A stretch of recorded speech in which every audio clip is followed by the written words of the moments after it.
जय हिंद फ्रेंड्स। तो आज हम अतुल मैथ्यू स्कॉलरशिप 2023 एग्जाम के लिए आपके हिंदी के महत्वपूर्ण प्रश्न लेकर आए हैं, क्योंकि आप लोगों के कमेंट्स आ रहे थे कि सर हिंदी पर वीडियो बनाइए। तो आज की इस वीडियो में हम हिंदी के महत्वपूर्ण प्रश्न लेकर आए हैं। उससे पहले मैंने एक क्लास भी हिंदी पर ली थी, तो अगर आपने उसको नहीं देखा है तो उसकी लिंक आपको डिस्क्रिप्शन में मिल जाएगी। तो वहाँ पर पूरी प्लेलिस्ट बनी हुई है, आप एक एक वीडियो को अच्छे से वॉच कर सकते हैं। अगर आप वीडियो वॉच नहीं करना चाहते हैं और साथ में आपको प्रीवियस ईयर के मॉडल पेपर आपको ओनली 50 रुपीज़ में दिए जा रहे हैं। कितने रुपीज़ में? ओनली आपको 50 रुपीज़ में प्रीवियस ईयर के मॉडल पेपर प्लस आपको वहाँ पर 1000 प्लस आपको ऑब्जेक्टिव क्वेश्चंस मिल जाएंगे, जो आपके अतुल मैथ्यू स्कॉलरशिप 2023 एग्जाम के लिए इम्पॉर्टेंट है। तो एक एक क्वेश्चन आपके एग्जाम के लिए इम्पॉर्टेंट है, तो एक एक क्वेश्चन को आप अच्छे से तैयार करिएगा। साथ में अगर आपको पीडीएफ बाय करनी है तो इस कॉन्टैक्ट पर आप लोग व्हाट्सएप मैसेज करके वहाँ पे पेमेंट करके पीडीएफ को प्राप्त कर सकते हैं। तो आज की इस वीडियो में 5 नवंबर और 29 नवंबर में आने वाले संभावित हिंदी के जो प्रश्न हैं वो हम लेकर आए हैं, जो आपके एग्जाम के लिए इम्पोर्टेंट हैं। तो चलिए एक एक क्वेश्चन को देखते हैं। सबसे पहला हमारा क्वेश्चन है, प्रत्येक शब्द में उपसर्ग है। तो सबसे पहले देखिए उपसर्ग और समझ लेते हैं उपसर्ग और प्रत्यय क्या होते हैं। तो सबसे पहले उपसर्ग अगर आपसे पूछा जाता है, उपसर्ग का मतलब है किसी शब्द के आगे लगने वाला। क्या है? किसी शब्द के आगे लगने वाला। और प्रत्यय का मतलब है प्रा से मतलब पीछे, यानी कि प्रत्यय पूछा जाए तो किसी शब्द के अगर पीछे लगने वाला। क्या है? प्रत्यय क्या है? किसी शब्द के पीछे लगने वाला। जैसे यहाँ पर क्वेश्चन को समझते हैं, जैसे लिखा है प्रत्येक, तो सबसे पहले हम क्या करें, सबसे पहले इसका हम खंड करेंगे यानी तोड़ेंगे। तो इसको संधि विच्छेद करेंगे तो क्या बनेगा? प्रति धन एक बनेगा। क्या बनेगा? प्रति धन एक। तो यहाँ पर देखिए एक शब्द में क्या जुड़ा हुआ? प्रति जुड़ा हुआ, तब हमारा प्रत्येक शब्द बना है। यानी कि यहाँ उपसर्ग क्या हो जाएगा? यहाँ उपसर्ग हो जाएगा प्रति। क्या हो जाएगा? यहाँ पर उपसर्ग क्या हो जाएगी? उपसर्ग हमारा यहाँ पर प्रति हो जाएगा। तो करेक्ट आंसर यहाँ पर आपका हो जाएगा सी वाला प्रति। क्या हो जाएगा? प्रति आंसर यहाँ पर आपका करेक्ट हो जाएगा। यहाँ पर आप लोग सी कर लेंगे, यहाँ पर आंसर प्रति हो जाएगा। ऑप्शन नंबर सी आपका करेक्ट हो जाएगा। इसके बाद इसी प्रकार का नेक्स्ट क्वेश्चन लेते हैं। जैसे यहाँ पर है प्रख्यात शब्द में प्रयुक्त उपसर्ग है। यहाँ पर आपको विशेष बात क्या ध्यान रखनी है, जैसे यहाँ पर अगर हम इनके संधि विच्छेद करें तो दोनों के जो अर्थ है, जो शब्द आपका मूल शब्द हो उसका अर्थ निकलना चाहिए। क्या होना चाहिए? उसका अर्थ निकलना चाहिए। अगर अर्थ नहीं निकलेगा तो वो आपका जो है उपसर्ग नहीं होगा। जैसे प्रख्यात, इसका अगर हम विच्छेद करें तो ये क्या बनेगा? प्राधन ख्यात बनेगा। क्या बनेगा? प्राधन ख्यात बनेगा। तो यहाँ पर जो आपका प्रा शब्द आगे जुड़ा हुआ है तो ये क्या हो जाएगा? ये हमारा हो जाएगा उपसर्ग। तो यहाँ पर आंसर आपका ए वाला करेक्ट हो जाएगा प्रख्यात में। इसके बाद है पराभूत। तो पराभूत में क्या करेंगे? सबसे पहले इनमें आपको क्या करना है? विच्छेद करना है। तो यहाँ पर विच्छेद करेंगे, पराधन भूत क्या बनेगा? पराधन भूत मिलकर बनता है हमारा पराभूत। तो यहाँ पर परा क्या हो जाएगा? परा हमारा उपसर्ग हो जाएगा। तो यहाँ पर आंसर आपका करेक्ट हो जाएगा बी वाला परा। क्या करेक्ट हो जाएगा? आंसर बी वाला आपका करेक्ट हो जाएगा। इसके बाद है निर्मल शब्द में प्रयुक्त उपसर्ग है। तो जब हम निर्मल का देखिए क्या करेंगे? विच्छेद करेंगे तो निर्धन मल बनेगा। क्या बनेगा? निर्धन मल बनेगा। तो यहाँ पर निर आपका क्या हो जाएगा? निर आपका हो जाएगा उपसर्ग। क्या हो जाएगा? निर यहाँ पर आपका उपसर्ग हो जाएगा। यहाँ पर देखते हैं निर ऑप्शन कौन सा है। तो निर यहाँ पर ऑप्शन सी वाला आपका करेक्ट हो जाएगा, निर वाला। निर्मल किससे बना है? निर्धन मल से मिलकर बना है निर्मल। तो यहाँ पर आंसर आपका सी वाला करेक्ट हो जाएगा, निर। इसके बाद है निरूपण शब्द में प्रयुक्त शब्द है। क्या है? निरूपण शब्द में प्रयुक्त शब्द है। तो निरूपण किससे बना है? निधन रूपण से मिलकर बना है। किससे बना है? निधन रूपण से मिलकर बना है। तो करेक्ट आंसर यहाँ पर आपका ए वाला करेक्ट हो जाएगा, निधन रूपण। क्या है? निधन रूपण से मिलकर बना है। तो आंसर यहाँ पर आपका ए वाला करेक्ट हो जाएगा। इसके बाद क्वेश्चन नंबर 6 आता है, नी दर्शन शब्द में प्रयुक्त उपसर्ग है। तो यहाँ पर देखिए नी धन दर्शन क्या है? नी धन दर्शन है। क्या है? नी धन दर्शन है। तो यहाँ पर ये निदर्शन किससे मिलकर बना है? नी धन दर्शन से मिलकर बना है। और यहाँ पर हम देख रहे हैं दर्शन का एक अपना अलग अर्थ है, और ये जो आपका जो उपसर्ग के रूप में जुड़ा हुआ है। तो यहाँ पर आंसर आपका क्या करेक्ट हो जाएगा? आंसर नंबर यहाँ पर आपका सी वाला करेक्ट हो जाएगा, नी इसमें उपयुक्त उपसर्ग है। इसके बाद उपस्थिति में प्रयुक्त शब्द है। तो यहाँ पर देखिए उपसर्ग आपसे पूछा गया उपस्थिति में, तो यहाँ पर उपस्थिति का हम विच्छेद करेंगे तो ये क्या बनेगा, उपधन स्थिति। क्या बनेगा, उपधन स्थिति बनेगा। तो यहाँ पर ये देखिए स्थिति का अपना एक अलग अर्थ है और उप यहाँ पर उपसर्ग के रूप में जुड़ा है। तो यहाँ पर आंसर आपका करेक्ट हो जाएगा सी वाला उप। इसके बाद नेक्स्ट क्वेश्चन है अवलोकन में प्रयुक्त उपसर्ग है। तो यहाँ पर देखिए अवलोकन का करेंगे तो ये बनेगा अवधन लोकन। क्या बनेगा, अवधन लोकन बनेगा। अगर मान लीजिए हम आ करते हैं तो यहाँ पर वलोकन का कोई अर्थ नहीं निकलता है, जबकि लोकन का एक अपना अलग अर्थ होता है। और यहाँ पर अब जो है वो आपका उपसर्ग के रूप में जुड़ा हुआ है, तो लोकन यहाँ पर मूल शब्द हो जाएगा, अब ये आपका उपसर्ग हो जाएगा। तो यहाँ पर आंसर आपका करेक्ट हो जाएगा बी वाला। अब क्या करेक्ट होगा, बी। अब आंसर आपका करेक्ट हो जाएगा। इसके बाद नेक्स्ट क्वेश्चन है आरोहण में प्रयुक्त शब्द है। तो आरोहण में प्रयुक्त शब्द क्या है, आ मिलकर बना है आधन रोहण। क्या है, आधन रोहण से मिलकर बना है। तो यहाँ पर आ क्या हो जाएगा, आपका उपसर्ग हो जाएगा। तो यहाँ पर आंसर आ जो आपका करेक्ट हो जाएगा वो सी वाला आपका करेक्ट हो जाएगा, बड़ा आ। इसके बाद 10 क्वेश्चन है अस्वीकार में प्रयुक्त उपसर्ग है। तो अस्वीकार आधन स्वीकार से मिलकर बना, किससे बना है, आधन स्वीकार से। तो यहाँ पर आंसर आपका करेक्ट हो जाएगा बी वाला, आधन स्वीकार। क्या है, आधन स्वीकार। तो उपसर्ग यहाँ पर क्या हो जाएगा, उपसर्ग आपका हो जाएगा यहाँ पर आ वाला आपका उपसर्ग, आ आंसर करेक्ट हो जाएगा। इसके बाद अनुवाद में प्रयुक्त शब्द है। तो यहाँ पर अनुवाद में प्रयुक्त उपसर्ग, तो अनुवाद किससे मिलकर बना है, अनुधनवाद से। किससे बना है, अनुधनवाद से मिलकर बना है। तो यहाँ पर अनु क्या हो जाएगा, अनु आपका उपसर्ग हो जाएगा, वाद आपका मूल शब्द हो जाएगा। इसके बाद सदगति शब्द में प्रयुक्त उपसर्ग है। तो सदगति शब्द में प्रयुक्त उपसर्ग क्या है, सद का अगर हम संधि विच्छेद करें सदगति का तो सदधन गति बनेगा। क्या बनेगा, सदधन गति बनेगा। तो यहाँ पर आंसर आपका करेक्ट हो जाएगा ए वाला शद। ऑप्शन आपका यहाँ पर करेक्ट हो जाएगा ए वाला शद। इसके बाद नेक्स्ट है दुशाद्य शब्द में प्रयुक्त उपसर्ग है। तो दुशाद्य का अगर संधि विच्छेद करेंगे दूधन साध्य बनेगा। क्या बनेगा, दूधन साध्य मिल से मिलकर बना है। तो ये दू आपका उपसर्ग हो जाएगा, साध आपका मूल शब्द हो जाएगा। तो यहाँ पर आंसर आपका करेक्ट हो जाएगा, यहाँ पर सी वाला आपका करेक्ट हो जाएगा। इसके बाद नेक्स्ट क्वेश्चन है वियोग शब्द में उपसर्ग है। तो वियोग शब्द में उपसर्ग क्या है, वी धन योग से मिलकर आपका वियोग बना है। किससे मिलकर बना है, वी धन योग से मिलकर बना है। तो वी आपका उपसर्ग हो जाएगा, योग आपका मूल शब्द हो जाएगा। तो यहाँ पर आंसर आपका करेक्ट हो जाएगा सी वाला बी। इसके बाद नेक्स्ट क्वेश्चन है नी उपसर्ग युक्त शब्द आपको छांटना है। तो नी आपको क्या करना, नी उपसर्ग युक्त आपको शब्द यहाँ पर छांटना है। तो यहाँ पर आपको दिख जाएगा नी वाला इसमें कौन सा है, तो नी वाला यहाँ पर आपका है नी धन यम। क्या हो जाएगा, नी धन यम। यहाँ पर यम का आपका एक अलग अर्थ निकल रहा है और नी आपका यहाँ पर हो जाएगा मूल शब्द। तो यहाँ पर आंसर आपका करेक्ट हो जाएगा नियम, और यहाँ पर इसको काट लेंगे तो ये आंसर आपका जो करेक्ट हो जाएगा बी वाला, यहाँ पर आंसर आपका करेक्ट हो जाएगा नियम।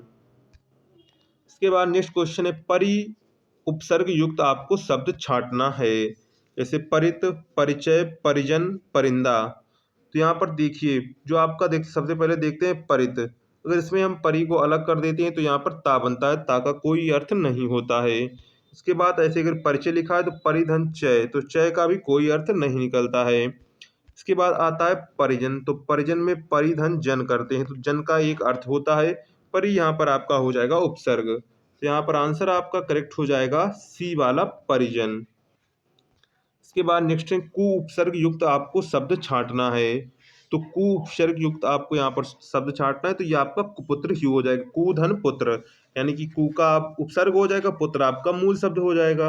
यहाँ पर पुत्र का भी अर्थ निकलता है, तो ऑप्शन यहाँ पर आपका ए वाला करेक्ट हो जाएगा, कुपुत्र। इसके बाद नेक्स्ट क्वेश्चन है आपका रसोइया शब्द में कौन सा प्रत्यय है। अब देखिए हमारे प्रत्यय आ चुके हैं। तो प्रत्यय में हमने आपको बताया था जो अंत में जुड़ता है और उसका भी मूल शब्द से होना चाहिए। यानी कि जैसे यहाँ पर रसोइया लिखा हुआ है तो इसका क्या बनेगा, रसोई। क्या बनेगा, रसोई धन या। क्या बनेगा, रसोई धन या। तो ये बनेगा आपका रसोईया। क्या बनेगा, ये आपका बनेगा रसोईया। यहाँ पर आंसर आपका डी वाला यहाँ पर उपसर्ग हो जाएगा। रसोईया में कौन सा उपसर्ग है? या उपसर्ग है। इसके बाद है मच्छरदानी में प्रत्यय आपको बताना है। तो मच्छरदानी में प्रत्यय क्या है? जो अंत में जुड़ता है। तो मच्छरधन दानी किससे मिलकर बना है? मच्छरदानी मच्छरधन दानी से मिलकर बना है। तो यहाँ पर आंसर आपका डी वाला करेक्ट हो जाएगा। दानी क्या हो जाएगा? दानी। डी आंसर आपका करेक्ट हो जाएगा। इसके बाद नेक्स्ट क्वेश्चन है धड़ाक शब्द में प्रत्यय बताइए।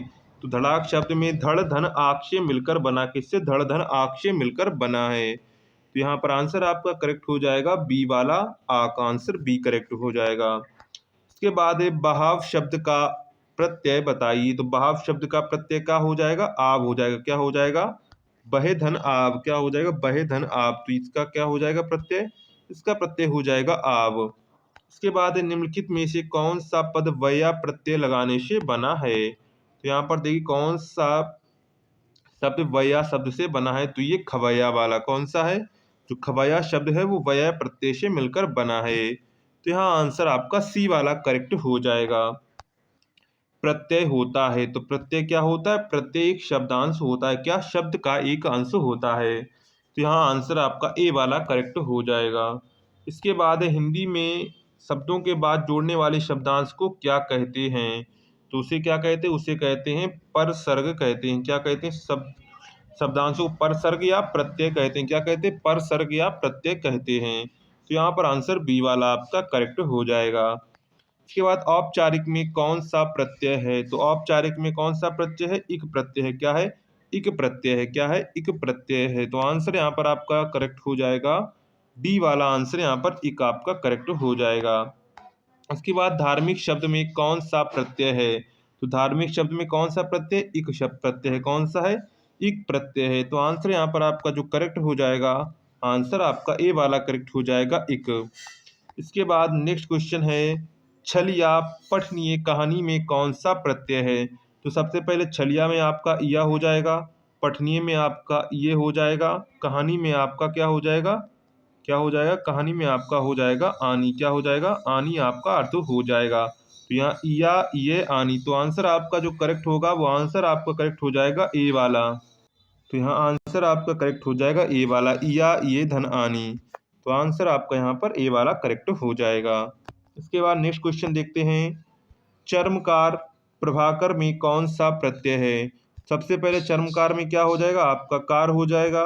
इसके प्रभाकर में आपका कर हो जाएगा। तो कर, कार और कर। तो यहाँ पर आंसर जो आपका करेक्ट हो जाएगा वो बी वाला करेक्ट हो जाएगा, कार कर। इसके बाद है बी। इसके बाद देखते हैं आंसर यहाँ पर आपका बी वाला करेक्ट हो जाएगा, कार कर। खिलाड़ी गमनीय शब्द में कौन सा प्रत्यय है? तो सबसे पहले खिलाड़ी में कौन सा हो जाएगा? आपका आड़ी हो जाएगा। और गमनीय में आपका ये हो जाएगा। यहाँ पर आंसर आपका जो करेक्ट हो जाएगा वो आपका ए वाला करेक्ट हो जाएगा, आड़ी और ये। इसके बाद नेक्स्ट क्वेश्चन है गाने वाला। गाने वाला लघुत्तर शब्द में कौन सा प्रत्यय प्रयुक्त है? तो गाने वाला में सबसे पहले क्या है? वाला है। और लघुत्तर में क्या है? तर है। तो यहाँ पर आंसर आपका जो करेक्ट हो जाएगा वो करेक्ट हो जाएगा वाला और तर, यानी कि आंसर आपका बी वाला करेक्ट हो जाएगा, वाला और तर। इसके बाद आ जाते हैं मुहावरे। मुहावरे भी आपके एग्जाम में पूछे जाते हैं। तो मुहावरे हम कुछ लेकर आए हैं, जैसे आसमान पर चढ़ना। तो आसमान पर चढ़ना क्या है? बहुत घमंड करना, कठिन काम की उकसाना, बहुत हल्ला करना। और यहाँ पर आपको आसन दिया गया है अत्यधिक प्रशंसा करना। यहाँ पर हमसे देखिए क्या पूछा गया था? आसमान पर चढ़ाना, यानी कि बहुत अधिक प्रशंसा करना। क्या करना है? बहुत अधिक प्रशंसा करते हैं तो वही व्यक्ति हमारे सर के ऊपर चढ़ जाता है, यानी कि आसमान पर चढ़ जाता है। तो आंसर डी आपका करेक्ट हो जाएगा। लाल पीला होना का मतलब है मन ही मन प्रसन्न होना, क्रोध करना, बहुत खुशी होना, रंग बदलना। तो यहाँ पर देखिए लाल पीला होने का मतलब क्या होता है? क्रोध होना। जैसे हम लोग कहते हैं बहुत लाल हो रहे हो, उसका मतलब क्या होता है? क्रोध होना। क्या होता है? उसका अर्थ होता है क्रोध करना। इसके बाद है काम काज में कोरा होना, यानी कि काम पूरा नहीं करना, काम जल्दी खत्म, काम धीरे धीरे करना, काम ना जानना। देखिए काम काज में कोरा होना का मतलब है कि वो कुछ भी काम काज के बारे में नहीं जानती, यानी काम ना जानना। तो यहाँ पर आंसर आपका जो करेक्ट हो जाएगा वो डी वाला आंसर यहाँ पर आपका करेक्ट हो जाएगा, काम ना जानना। इसके बाद है टस से मस ना होने का अर्थ है कठोर होना, अपनी बातों से नहीं हटना, जगह बदलना, सहन ना करना। तो टस से मस ना होने का मतलब क्या है? अपनी बातों से नहीं हटना। क्या है? अपनी बात से पीछे ना हटने वाला। इसके बाद नेक्स्ट क्वेश्चन है, टांग अड़ाने का अर्थ है क्या है? बदनाम करना, बिना कारण लड़ना, टांगों से लड़ना, रुकावट पैदा करना। तो टांग अड़ाने का अर्थ क्या है? टांग अड़ाने का अर्थ है रुकावट पैदा करना। क्या है? रुकावट पैदा करना। तो यहाँ पर आंसर जो आपका करेक्ट हो जाएगा वो डी वाला करेक्ट हो जाएगा, रुकावट पैदा करना। इसके बाद नेक्स्ट क्वेश्चन है, बुरी तरह हारना के लिए मुहावरा है, मुंह खून से भर जाना, मुंह ताकते रहना, मुंह की खाना और मुंह उतरना। तो बुरी तरह हारने का क्या अर्थ है? मुंह की खाना। क्या अर्थ है? मुंह की खाना इसका अर्थ है। तो आंसर यहाँ पर आपका जो करेक्ट हो जाएगा वो सी वाला करेक्ट हो जाएगा, मुंह की खाना। इसके बाद नेक्स्ट क्वेश्चन है हमारा, अग्नि परीक्षा देने का अर्थ है। तो अग्नि परीक्षा देने का अर्थ क्या है? बहुत परिश्रम करना, धैर्य दिखाना, आग में कूद जाना, कठिन परिस्थिति में पड़ना। तो अग्नि परीक्षा देने का क्या अर्थ है? कठिन परिस्थिति में पड़ना। यहाँ आंसर आपका जो करेक्ट हो जाएगा, कठिन परिस्थिति में पड़ना। इसके बाद नेक्स्ट क्वेश्चन है, छाती पर मूंग दलना। क्या है? छाती पर मूंग दलने का अर्थ है मेहनत का काम करना, बात बात पर लड़ाई करना। क्या है? बात बात पर लड़ाई करना, मूंग की दाल बनाना, पास रहकर दुख देना। तो यानी कि देखिए क्या था हमारा क्वेश्चन, यहाँ पर था छाती पर मूंग दलने का अर्थ है किसी को मुसीबत देना। क्या है? किसी को मुसीबत देना है, दुख देना। तो पास रहकर दुख देना। यहाँ पर आंसर आपको जो करेक्ट हो जाएगा, पास रहकर दुख देना। इसके बाद तीर मारना का अर्थ क्या है? तो तीर मारने का अर्थ क्या है? युद्ध कला में अच्छा होना, शिकार करना, बड़ा काम करना, बहुत पैसा कमाना। तो यहाँ पर देखिए तीर मारने का अर्थ क्या है? बड़ा काम करना। क्या है? बड़ा काम करना। तो यहाँ पर आंसर आपका जो करेक्ट हो जाएगा वो आंसर आपका सी वाला करेक्ट हो जाएगा। इसके बाद है, नमक मिर्च लगाना का अर्थ क्या है? खाने में नमक मिर्च डालना, दुख को बढ़ावा देना, घुमा फिर कर कहना, बढ़ा चढ़ा कर कहना। तो यहाँ पर देखिए नमक मिर्च का मतलब क्या है? बढ़ा चढ़ा कर कहना। तो यहाँ पर आंसर जो आपका करेक्ट हो जाएगा वो डी वाला हो जाएगा, बढ़ा चढ़ा कर कहना। इसके बाद नेक्स्ट क्वेश्चन है, मेरे पिताजी ने यह कार अपनी डॉट डॉट से लिया है, रिक्त स्थान से मुहावरे भरें। खेती करके सूझबूझ, गाड़ी कमाई और इसके बाद है आपका परिश्रम। तो यहाँ पे मेरे पिताजी ने यह कार अपनी खेती करके सूझबूझ और गाड़ी कमाई से लिया है। क्या है? गाड़ी कमाई से लिया है। तो आंसर यहाँ पर आपका सी वाला करेक्ट हो जाएगा। इसके बाद है, खरी खोटी सुनना का अर्थ क्या है? जोर से बोलना, भला बुरा कहना, अच्छी बताना, नीच दिखाना, नीचा दिखाना। तो यहाँ पर देखिए खरी खोटी सुनाने का अर्थ क्या है? भला बुरा कहना। क्या है? भला बुरा कहना। तो यहाँ पर आंसर जो आप करेक्ट हो जाएगा, बी वाला आपका आंसर करेक्ट हो जाएगा। आंखों का काजल चुराना, इस मुहावरे का अर्थ क्या है? सफाई से चोरी करना, काजल की चोरी करना, आंखों को नुकसान पहुंचाना, प्यार का इंतजार करना। तो यहाँ पर देखिए आंखों का काजल चुराने का अर्थ है सफाई से चोरी करना। तो यहाँ पर आंसर आपका क्या करेक्ट हो जाएगा? आंसर आपका ए वाला करेक्ट हो जाएगा। इसके बाद है, दिन में तारे दिखाई देना, मुहावरे का अर्थ है अजीब हालत होना, तारों पर जाना, लड़ाई होना, उपयुक्त छवि। तो यहाँ पर देखिए क्या हो जाएगा? अजीब हालत होना, यानी कि आपकी अजीब हालत होगी, यानी कि आप डिप्रेशन में हो सकते हैं या फिर खुशी में हो सकते हैं। तो आपकी यहाँ पर अजीब हालत होना, दिन में तारे दिखाई देना। इसके बाद नेक्स्ट क्वेश्चन है, रोहन ने यह नौकरी पाने के लिए बहुत परिश्रम किया, रेखांकित शब्द के लिए सही मुहावरा है जान पर खेलना, लोहे के चने चबाना, अंडी चोटी का जोर लगाना, लुटिया डुबाना। यहाँ पर क्या हो जाएगा? अंडी चोटी का जोर लगाना। क्या है? रोहन ने नौकरी पाने के लिए अंडी चोटी का जोर लगा दिया। यहाँ पर आंसर आपका सी वाला करेक्ट हो जाएगा। छक्के छुड़ाने का अर्थ है क्रिकेट में खूब छक्का मारना, हराना, घायल करना, परेशान करना। तो छक्के छुड़ाने का मतलब क्या होता है? छक्के छुड़ाने का मतलब होता है हराना। क्या होता है? इसका मतलब क्या होता है? इसका मतलब होता है हराना। इसके बाद है, रीढ़ का टूट जाना। क्या है? रीढ़ का टूट जाना, आधार ही ना रहना, निराश हो जाना, कमजोर होना, दुर्दशाग्रस्त होना। तो रीढ़ टूटने का अर्थ क्या है? आधार ही ना रहना। यहाँ पर आंसर जो आपका करेक्ट हो जाएगा वो ये वाला करेक्ट हो जाएगा, आधार ही ना रहना। के बाद नेक्स्ट क्वेश्चन है, अंगूठा चूमने का अर्थ है इनकार करना, तिरस्कार करना और इसके बाद है नासमझी करना, खुशामद करना। इसका अंत क्या हो जाएगा? अंगूठा चूमने का अर्थ क्या है? खुशामद करना। इसके बाद है गागर में सागर भरना। तो गागर में सागर भरने का अर्थ है थोड़े शब्दों में अधिक कहना। क्या है? थोड़े शब्दों में अधिक कहना, गागर में सागर का अर्थ होता है। तो ये आपके कुछ उपसर्ग और प्रत्यय और मुहावरे की कुछ महत्वपूर्ण प्रश्न थे जो हमने आपके करवाए हुए हैं। अगर आपको मॉडल पेपर चाहिए प्रीवियस ईयर की, अगर आपको तैयारी अच्छी करनी है, तो आप ऊपर दिए गए कॉन्टैक्ट पर व्हाट्सएप मैसेज करके पेमेंट करके वहाँ से पीडीएफ प्राप्त कर सकते हैं। वीडियो पसंद आए तो वीडियो को लाइक जरूर करिए, क्योंकि आप लोग वीडियो तो देखते हैं पर वीडियो को लाइक नहीं करते। वीडियो को अभी लाइक कर दीजिए और वीडियो पसंद आए तो शेयर करिएगा। मिलते हैं नेक्स्ट वीडियो में।